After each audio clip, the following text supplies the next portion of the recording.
गुहागरच्या घटनेवरती तुमची काय प्रतिक्रिया आहे? हल्ला झालाय राणेंच्या गाडीवरती. असे भ्याड हल्ले करून कोणीच कोणाला थांबवू शकत नाही. आणि मला असं वाटतं की ज्या प्रकारची राजकीय संस्कृती आणण्याचा प्रयत्न महाराष्ट्रामध्ये काही लोक करतायत, निश्चितपणे त्यांची निराशा ही त्यातनं आपल्याला पाहायला मिळते. ठीक आहे, आता जी घटना घडली आहे त्याच्यावर योग्य कारवाई आपण करू. दिनांक 24, 25 आणि 26ला पुण्यामध्ये एक अतिशय भव्य असा डिफेन्स एक्स्पो हा महाराष्ट्र सरकारने आयोजित केला आहे. आत्मनिर्भर भारत ही संकल्पना डिफेन्सच्या क्षेत्रामध्ये माननीय मोदीजींनी आणल्यानंतर मोठ्या प्रमाणात डिफेन्स MSMEs तयार झालेले आहेत आणि एक मोठी कॅपेबिलिटी आपल्या देशात तयार झालेली आहे. अशा सगळ्या संस्था आणि त्याचसोबत आमच्या तीनही सेनांच्या कॅपेबिलिटीज याचं प्रदर्शन त्या ठिकाणी असणार आहे. आर्मी चीफ यांनी त्या ठिकाणी येण्याची करता सहमती दिलेली आहे. तीनही सेनांचं पार्टिसिपेशन हे त्याच्यामध्ये होणार आहे.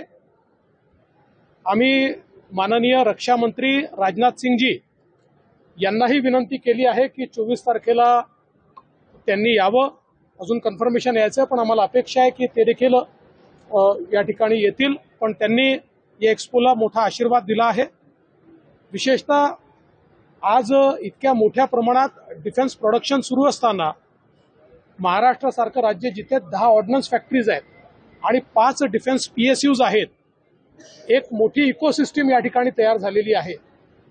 आणि टाटा असतील, महिंद्रा असतील, भारत फोर्ज असतील किंवा L&T असेल, निबे असेल, अशा अनेक मोठ्या कंपनीज या डिफेन्सच्या क्षेत्रात महाराष्ट्रात काम करतायत. मोठ्या प्रमाणात व्हॅल्यू क्रिएशन आणि रोजगार निर्मिती ही या माध्यमातून होते आहे.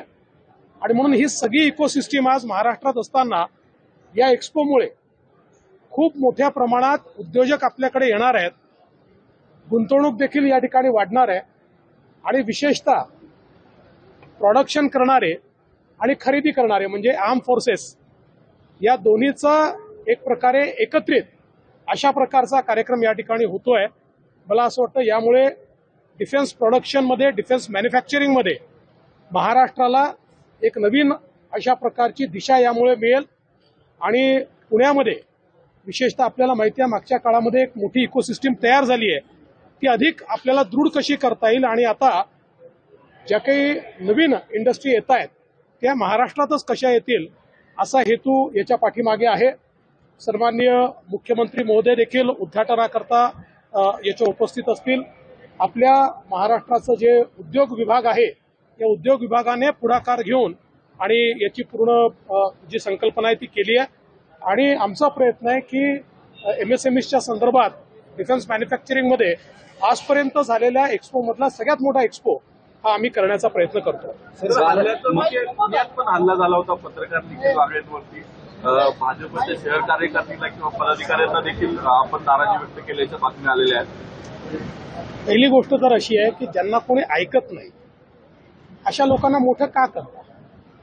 आणि दुसरं, भारतीय जनता पक्षाचं कल्चर देखील आहे. त्याच्यामुळे मला असं वाटतं ही गोष्ट खरी आहे की ज्या प्रकारचे शब्द त्यांनी माननीय देशाचे प्रधानमंत्री किमालालकृष्ण अडवाणीजी यांच्याकरता वापरले हे देखील शोभनीय नाही आहे. म्हणजे एकीकडे असे शब्द वापरायचे आणि दुसरीकडे मोठ्या मोठ्या गोष्टी करायच्या, हे योग्य नाही आहे. तथापि भारतीय जनता पक्षाच्या कार्यकर्त्यांना माझं नेहमीच सांगणं असतं की आपण कायदा हातात घेऊ नये आणि ज्या लोकांना कोणी ऐकायला येत नाही त्यांना विनाकारण मोठं करू नये. सर, महायुतीच्या उमेदवारांची यादी. लोकशाही मराठी ऐका, पहा, जागरूक रहा.